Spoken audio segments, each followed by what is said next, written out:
Well, tonight we are in Cleveland, Ohio, but finally next Monday, a show you and I, Byron, can drive to Jacksonville, Florida. Get your tickets now. Jimmy, I used to live in Jacksonville. I'll show you a good time. Corey, you can do Corey things. Hey, what kind of plan does Kevin Owens have to get to WrestleMania? It's official. I don't have a match at WrestleMania.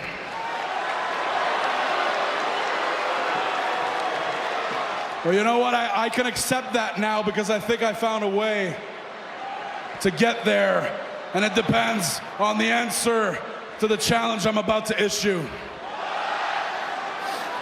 I want to have the biggest, most stupendous KO show in history, and I want to do it at WrestleMania.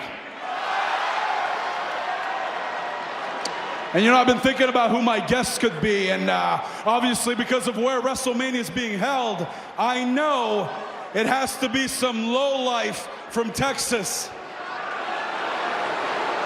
And there's a few people that fit the bill, right? I could invite that blowhard bag of wind, JBL. But let's be honest, the horns on the hood of his limo would make a more interesting guest. So JBL, no thanks. Who else? Oh, Booker T. You know, Booker T last week went on social media and called me a liar, but I don't think I'm the one lying about how I feel about Texas, because Booker, you are from Texas, yet you spent most of your career in a tag team called Harlem Heat. And then you were King Booker, and you spoke in a horrible British accent. Booker T, there's no room for hypocrites on the KO show. No thanks. And then there's the one and only Heartbreak Kid, Shawn Michaels. Yeah. Hey, look, a legend, no doubt, one of the greatest of all time, and a proud Texan. But Shawn, I am a proud Canadian, and with that in mind, it would be sacrilegious to have you on the KO show. So out of respect for Bret the Hitman Hart, you're not invited. And look, I could embarrass any of these guys easily, but I have the perfect guest in mind. Someone who embodies the state of Texas like no one else, because just like the state of Texas, he is a broken down shell of his former self, living on past glory. Look, we haven't seen this guy in a while, and I bet since then he's let himself go. He's probably drinking beer all day, all night, like the redneck he is.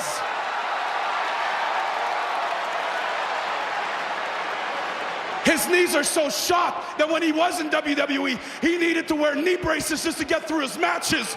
So if he accepts my invitation, what's he gonna need now to get down that ramp? A walker? It's a long ramp.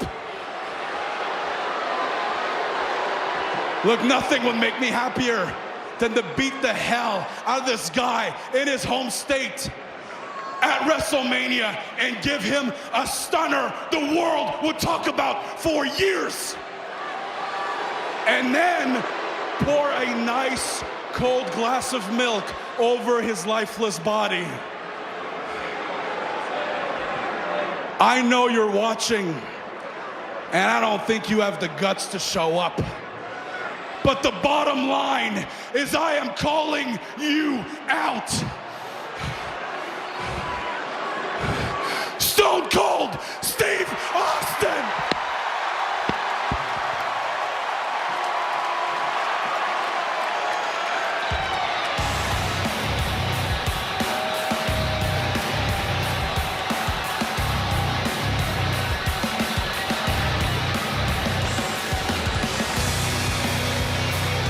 It's been 19 years.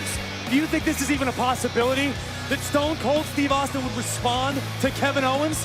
I mean, you think about the inflammatory remarks that Kevin Owens just made. He called Steve Austin a broken down shell. Yeah, but it's been 19 years, Saxton. It's not likely. I mean, it could be a mistake. I mean, maybe. And he's Stone Cold Steve Austin, the kind of guy to come out because someone else wants him to. That's just not Stone Cold.